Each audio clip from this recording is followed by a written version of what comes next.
All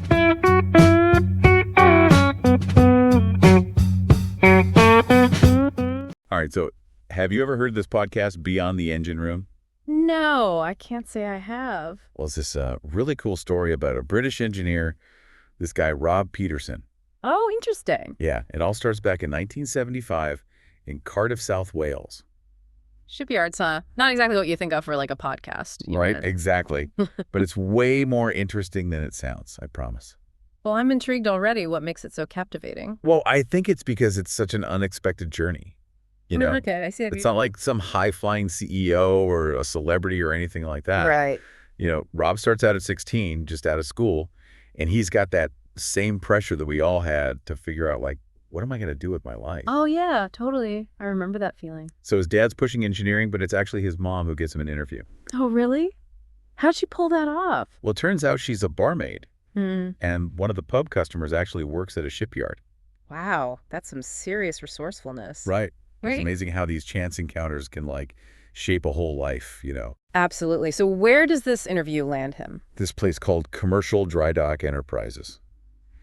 And his description of that first visit is incredible. I bet. It must be a pretty overwhelming place. Totally.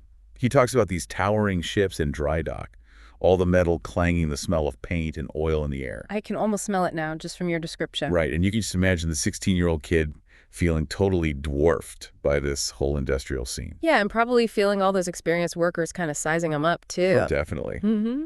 You can practically hear those gears turning in his head, like, do I really belong here? But he nails the interview, right? He does. He gets offered a 4-year apprenticeship as a fitter and turner. A fitter and turner. Now, what exactly does that entail? Yeah, I had to look that one up, too.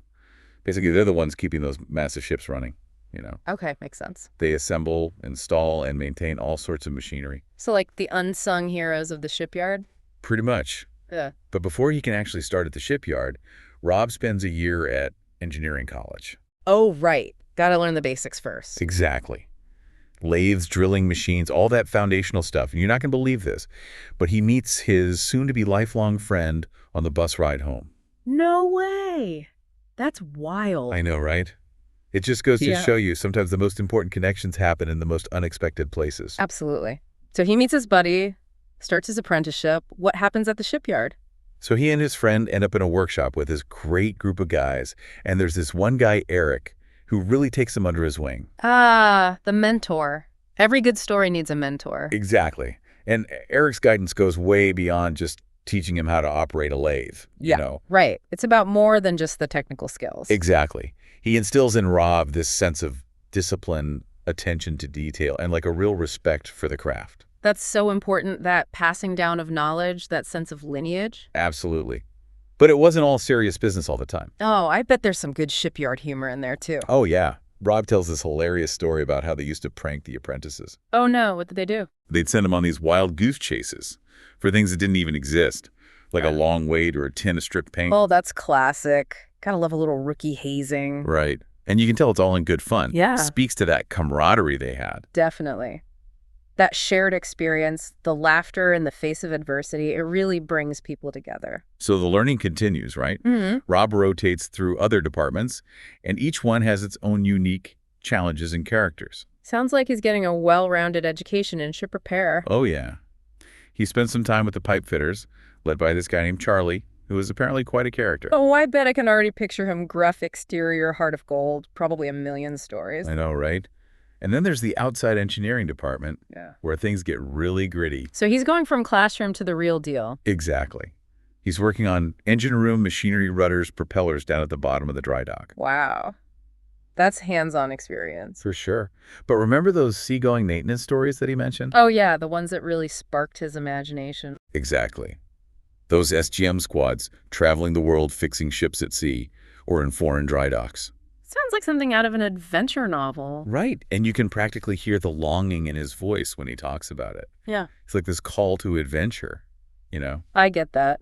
A desire to experience something beyond the shipyard walls. And as he finishes his apprenticeship, those stories combined with everything he learned from Eric plant a seed. A seed for adventure. Exactly. Yeah. This thirst for experiences beyond the engine room. And that's where we'll pause this chapter of Rob's story for now. Okay, but I'm ready for more already. His journey's just getting started. Oh, me too. There's a whole world of experience waiting to be explored. We'll be back to dive into it soon.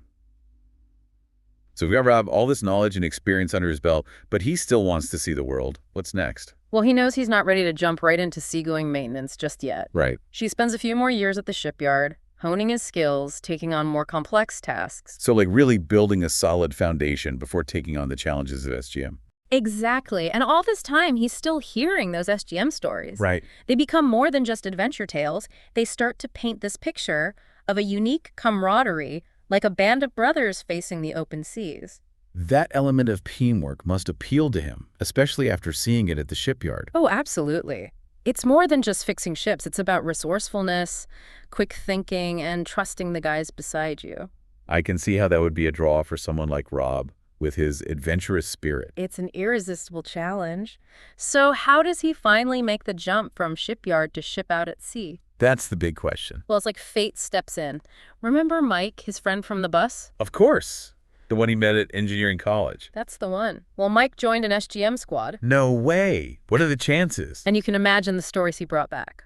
I'll bet exotic ports, daring repairs in rough seas. Exactly. The kind of stuff that fueled Rob's dreams even further. I could just picture them huddled in a pub, Mike recounting his adventures and Rob hanging on every word. Precisely. And then a spot opens up on Mike's team.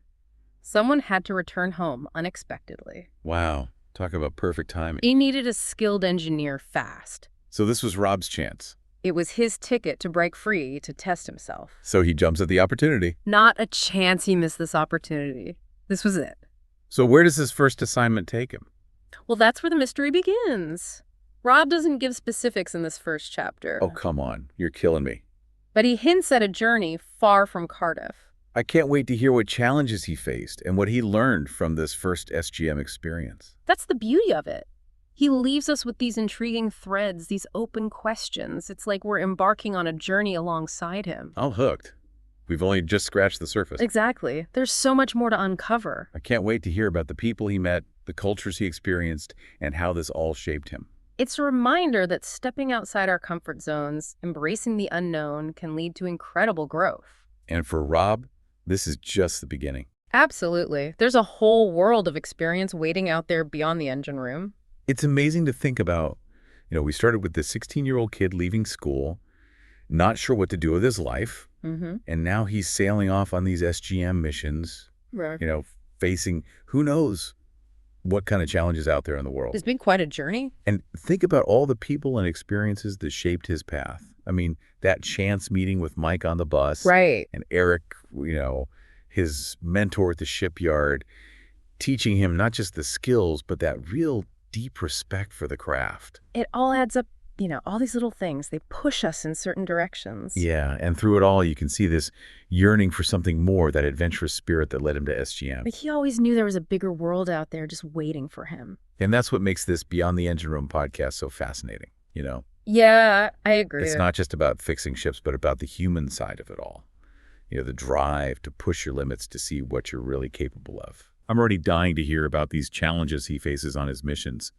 The different cultures, the triumphs and the setbacks. I think we're going to see those shipyard skills really put to the test out there in those unpredictable environments. Oh, for sure.